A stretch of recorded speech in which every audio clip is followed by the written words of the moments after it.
이탈리아 밀라노의 한 작은 성당에는 매년 수많은 관광객이 찾아옵니다. 성당이 아니라 성당 옆에 붙어있는 식당에 들어가기 위해서인데요. 바로 식당 벽에 그려진 그림 한 점 때문입니다. 가로 880cm, 세로 460cm. 이 거대한 벽화를 보기 위해선 3개월 전부터 사전 예약을 해야 하는데요. 예약을 하고도 작품의 보존을 위해 15분 정도밖에는 관람할 수 없죠. 세상에서 가장 유명한 저녁 식사를 담은 이 작품, 레오나르도 다빈치가 그린 최후의 만찬입니다.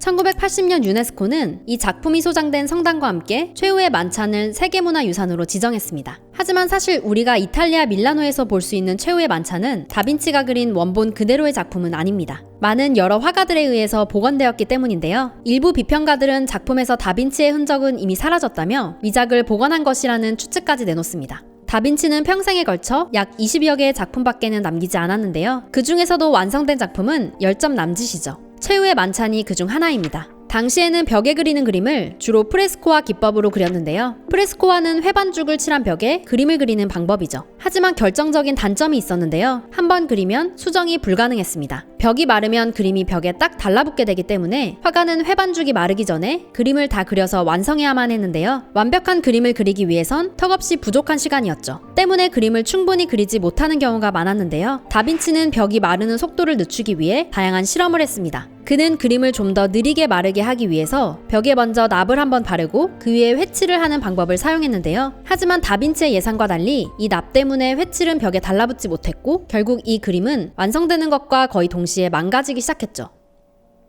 이 작품은 500년이 넘는 세월을 거치며 수차례 파괴와 손상을 겪었습니다. 1500년과 1800년 두 차례 밀라노에 대홍수가 일어났는데요. 벽에 그려진 작품이 완전히 침수되어 심각하게 손상됐죠. 또 나폴레옹 군대가 밀라노를 침공했을 때 이수동원 교회는 마구간으로 사용했는데요. 식당에 걸려진 제자들의 얼굴을 사격 실습용 타깃으로 사용했죠. 1943년에는 제2차 세계대전으로 폭격까지 당했는데요. 폭격에 식당 전체가 무너졌으나 다행히 그림이 그려진 벽은 모래주머니로 가려져 아주 심한 훼손은 피할 수 있었습니다. 결국 1977년 말부터 1999년까지 22년에 걸친 대대적인 보수공사를 하고 난 후 어렵사리 원형에 가까운 모습을 되찾게 되었죠.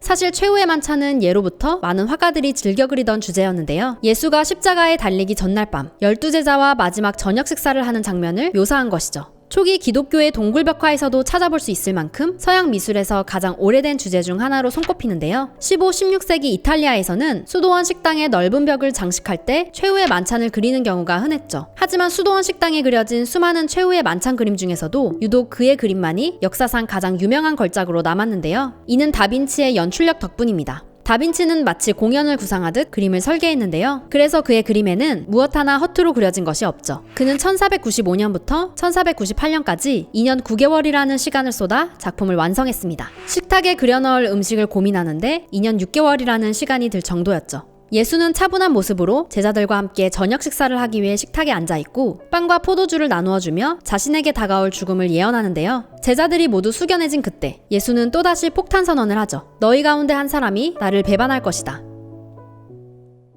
충격적인 예수의 말에 제자들은 어찌된 영문인지를 물으며 놀라거나 덜어는 화를 내며 자신들의 다양한 감정과 무죄를 주장하는데요. 다빈치는 이 극적인 순간을 포착했습니다. 기존의 다른 작품들과 비교해보면 그 차이를 더 뚜렷하게 느낄 수 있는데요. 기존의 작가들이 예수의 성스러운 마지막 만찬과 유다의 배반이라는 이야기에 초점을 두었다면 다빈치는 신성하고 엄숙한 성인들의 만찬이 아니라 지극히 인간적인 12제자의 모습을 담아냈죠. 그는 사실적인 완벽한 연출을 위해 수학과 과학을 이용해 그림을 그렸는데요. 때문에 엄격한 구도와 완벽한 비례, 원급법 등 다양한 기법을 담은 그의 그림은 르네상스의 전성기를 이끌었다는 평가를 받습니다. 다빈치는 사실적인 묘사를 중요하게 여겼는데요. 그는 최후의 만찬에서 종교적 색채를 최소화하고 자신의 취향과 관심을 자유롭게 표현했죠. 이전까지 화가들은 일반적으로 예수를 포함해 유다를 뺀 11명의 제자들 머리 뒤로 후광을 그려넣어 신비감을 주었는데요. 다빈치는 만찬 자리의 사실성과 현장감을 높이기 위해서 일체의 인위적인 후광을 모두 걷어내버렸습니다. 이를 대신에 예수의 뒤편으로 3개의 큰 창을 배치했는데요. 창문을 통해 들어오는 빛과 다른 인물들보다 예수를 살짝 더 크게 그리는 방식으로 제자들 틈에 있는 예수의 모습을 교묘하게 강조했죠. 예수를 중심으로 시선이 자연스럽게 집중되고 있다는 것을 알 수 있는데요. 이는 소실점 위에 예수의 얼굴을 표현했기 때문입니다. 여기에 이 소실점을 중심으로 여러 개의 선들이 바깥으로 퍼져나가는데요. 이 선을 따라 가까운 것은 크게, 먼 것은 작게 그림으로써 공간에 입체감을 줍니다. 또한 기존의 작품들이 제자들을 모두 정형화시켜 딱딱하게 배열한 것과는 다르게 등장인물이 일렬로 늘어서 있음에도 불구하고 역동적이면서도 산만하지 않은데요. 다빈치는 예수를 중심으로 팔이나 손의 동작, 시선, 대화 장면에 따라 각각 3명씩 모두 4무리로 나누어 배치했습니다. 이는 수학적이며 완벽한 대칭을 보여줍니다. 제자들의 역동적인 몸짓 역시 주목해볼 만한데요. 앳된 얼굴의 요한은 눈을 지그시 감고 슬픔에 빠져있고 성질이 급한 베드로는 손에 칼을 들고 있다는 것도 잊어버렸는지 옆 사람에게 귓속말로 어떤 말을 건네고 있는 듯 보입니다. 12제자의 모습은 다른 작품들보다도 많은 동작을 취하고 있는데요. 그는 제자들의 행동을 마치 연출하듯 표현하며 성경에 기록된 각자의 성격을 그들의 몸짓, 태도, 얼굴에 드러냈죠. 마치 그림 속 인물들의 개성이 살아있는 것처럼 보이는데요. 레오나르도 다빈치는 회화를 침묵의 시라고 말했습니다.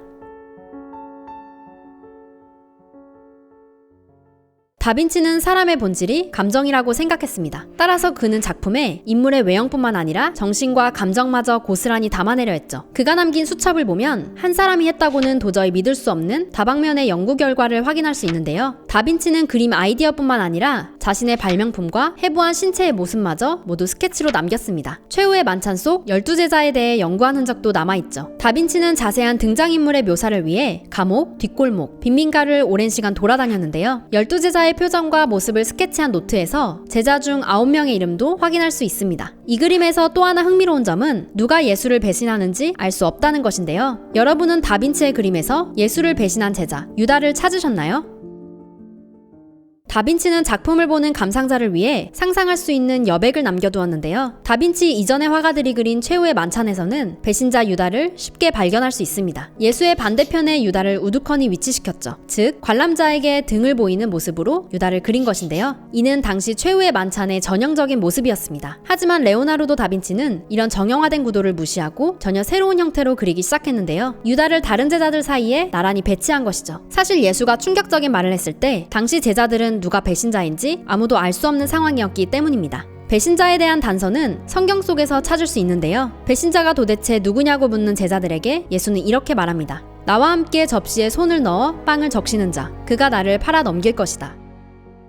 예수의 오른손이 뻗은 접시에 함께 손을 올린 제자가 보이는데요. 그는 다른 한 손에 돈주머니를 들고 있죠. 이는 돈을 받고 예수를 팔아넘긴 유다임을 암시하는데요. 그는 얼굴도 잘 보이지 않고 어둡고 검게 묘사되어 있습니다.